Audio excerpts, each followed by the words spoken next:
All right, so we're going deep on electronic warfare today and what it could mean for, well, fighting wars in space. We got all these YouTube videos, and they paint a pretty wild picture. Satellites as weapons, lasers blinding people from space, and just tons of dangerous junk flying around up there. Yeah, it is pretty wild when you think about it. Like, we all imagine space as this pristine frontier, but it's really becoming, well, a battlefield. And this isn't some far-off sci-fi thing. These videos make it clear it's already happening. Yeah, the space Pearl Harbor idea. Yeah. That's pretty scary. Yeah. But before we get into all that, let's start with the basics. What exactly is electronic warfare, or EW, and how does it even work? Well, think of it like this. It's about controlling the electromagnetic spectrum, which is basically where all our electronic signals live. It's kind of like a giant orchestra. Everyone's trying to play their instrument. Radar, radios, satellites, all that. And EW is about messing with those instruments to your advantage. Okay, so it's not just blowing things up. It's more like disrupting things or deceiving, even eavesdropping on the enemy's electronics. Exactly. There are these three main parts to EW. Electronic attack, electronic protection, and electronic support. So, electronic attack.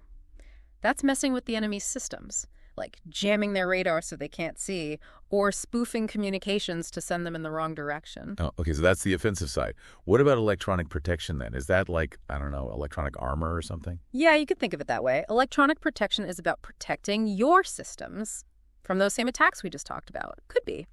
Hardening your electronics against jamming, using encryption to protect communications, or even using decoys to lure attacks away from your important stuff. Makes sense. And what about that last one? Electronic support. Is that like electronic spying? That's a good way to put it. Electronic support is gathering intel from the enemy's electronic signals. It could be anything, really.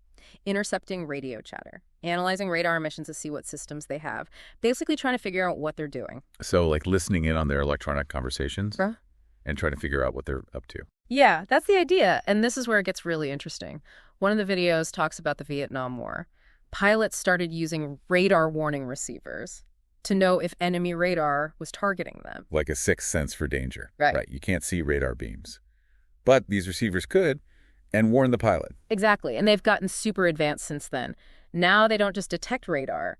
They pinpoint its location, identify the type of radar, and even give the pilot an audio cue, so they know exactly what they're dealing with. Like that creepy sound of the Russian fan song radar. It's almost famous, you know? Exactly.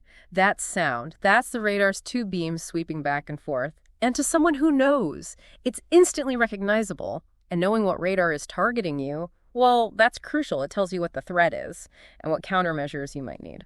Okay, that makes sense. So we've got the detecting part down. But what about actually doing something about it? That's where jamming comes in, right? Right. One of the videos uses a great analogy for jamming. Imagine you're trying to have a conversation in a crowded room, but there's this loud band playing right next to you. You can't hear anything. That's basically what jamming does. It creates a powerful signal that drowns out the enemy's radar or communications. So it's like electronic noise pollution. Yeah. But on purpose, to mess with their systems. And I remember one video talking about jamming to signal ratio, or JS. Is that basically how powerful your jamming is compared to the signal you're trying to block? Precisely. The higher the JS ratio, the better your jamming works. Think of it like this. If the enemy's radar is a whisper and your jammer is a shout, you're going to win. But if their radar is a foghorn, you'll need a much stronger jammer to do anything. And there are different types of jamming too, right? It's not just one giant signal. Yep, there's spot jamming, where you focus all your power on one frequency, like a laser beam. Great for disrupting one radar system, but not so much against multiple radars if they're on different frequencies. So like a sniper rifle. Very precise, but limited. What about the other types? Well, there's barrage jamming, which is more like a shotgun. You spread your jamming power across more frequencies, disrupting multiple radars at once. It's less precise than spot jamming, but it can be really effective against multiple threats. So spot jamming is a laser beam. Barrage jamming is a floodlight. Okay, got it. And I remember something about sweep jamming, too. What's that about? Sweep jamming, that's a bit fancier.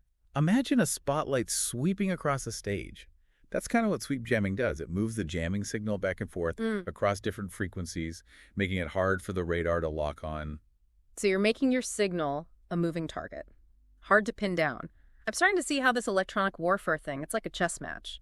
Each side trying to outsmart the other. Exactly. And it's not just jamming either. There's spoofing, where you create fake signals to trick the enemy, or dazzling, where you use lasers to temporarily blind their sensors. It's always changing, with new tech and tactics popping up all the time. And all this is happening right now. It's easy to think of space warfare as Star Wars, but it's already happening.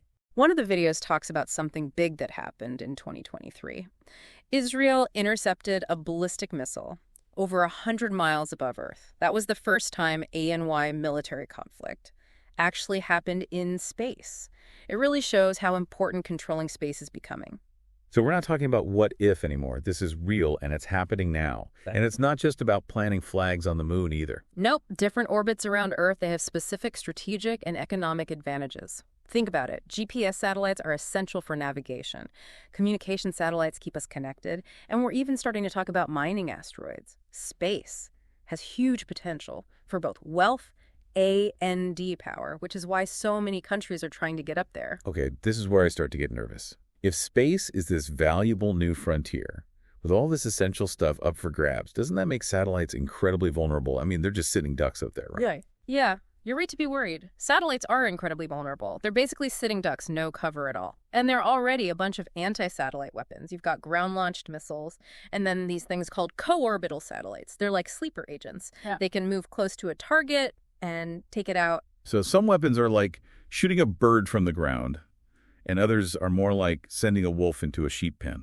That's actually a pretty good way to put it. And just like with electronic warfare, we've got hard kill methods actually destroying the satellite, and soft kill techniques, which disrupt it without blowing it up. I guess hard kill, while simpler, would create a ton of debris, right? And that could be dangerous for other satellites, even spacecraft. Exactly. One anti-satellite test can create thousands of pieces of debris, all moving super fast, like a shrapnel field in orbit. So that makes soft kill techniques, like jamming or spoofing, more appealing in some ways, even if they're only temporary. Yeah, there are definitely advantages to soft kill, especially when it comes to figuring out who did it. It's way harder to trace a jamming attack than a missile launch. It sounds like cyber warfare, but in space. You know you got hit, but you don't know who fired the shot.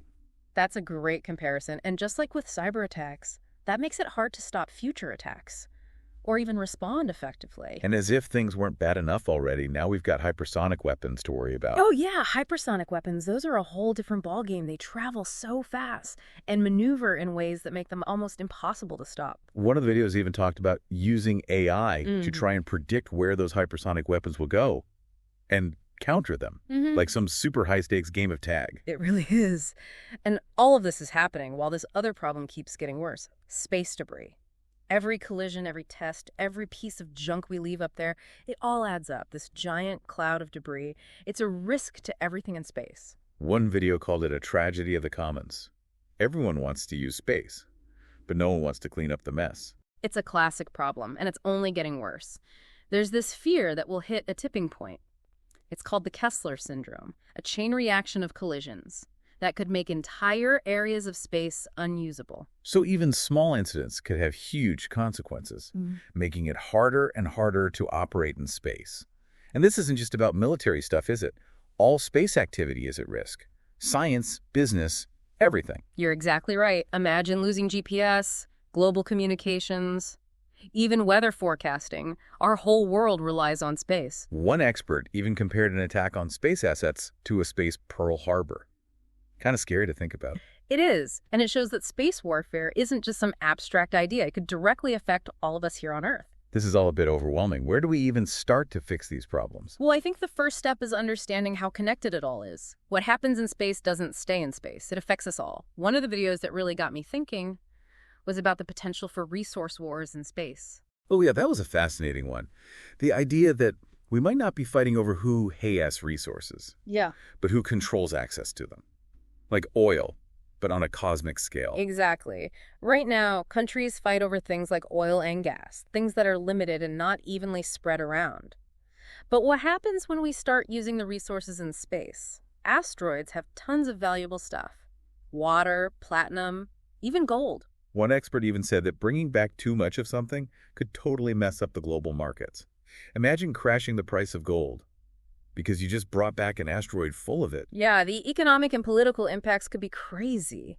And the sheer size of space makes it even more complicated. We usually think about conflict in terms of territory and borders.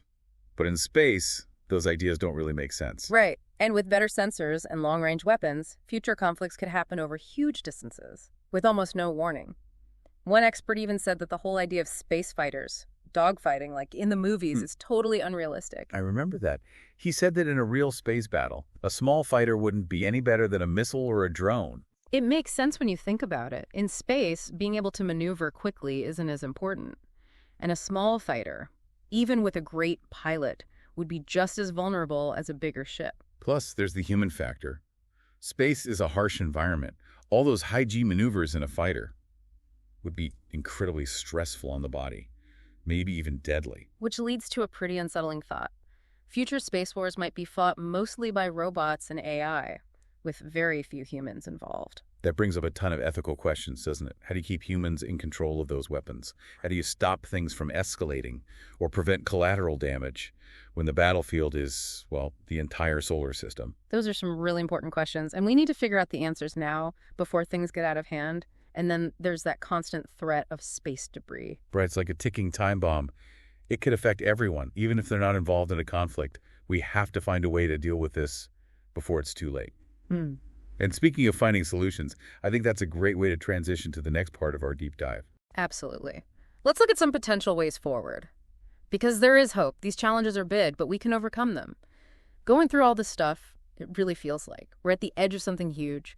We have all this incredible tech, but we're still figuring out what it means to actually fight a war in space. Yeah, it's like holding a match in a fireworks factory. We could create something amazing. Yeah. Or blow everything up, and we haven't figured out how to strike that match safely. That's a pretty good analogy. It's not all bad news, though. Some of these videos actually talk about solutions. Strengthening international treaties, setting clear rules for how to behave in space, even developing new technologies to manage space traffic and clean up debris. Those all sound like good ideas. Are any of these solutions actually happening? Oh yeah, definitely. There are some promising signs. For example, the US has said they won't do any more destructive anti-satellite tests. And there's more and more global pressure to limit space weapons in general. It's like what happened with nuclear weapons. Yeah. Once everyone saw how destructive they were, they started working on arms control. Yeah, there are definitely some similarities there. And just like with nuclear weapons, deterrence will probably be important in space too. So when we talk about deterrence in space, does that basically mean if you attack me up there, I'll hit you back, and we'll both end up worse off? Yeah, pretty much. But deterrence in space is more complicated. It's harder to tell the difference between civilian and military targets. And there's a much higher chance of things escalating or causing unintended damage. It's not like bombing a military base that's far away from civilians. Taking out a satellite, even if it's retaliation, could disrupt things for millions of people. Yeah. And maybe even trigger a whole chain of bad events. Exactly. Plus, there's the whole debris issue. One attack could create dangers for everyone in space for decades to come. It's a tough situation. We need to find ways to protect ourselves in space. But without starting an arms race, that makes everyone less safe. It's a big challenge, for sure. But these videos also talked about something else: collaboration and cooperation. If we want to use space responsibly, we have to work together. Right. Absolutely. We need to talk to each other, build trust, and set clear rules for how to behave in space. We also need to invest in research to develop technologies that can help us deal with space debris and make sure space is used sustainably. So where does that leave us? We've covered a lot in this deep dive, from how electronic warfare works to the geopolitics of space as a battleground.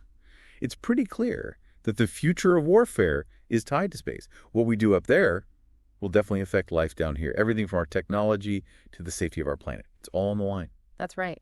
And as we rely on space more and more, it's important to understand the risks. We can't just sit back and ignore this. One last thing for you to think about.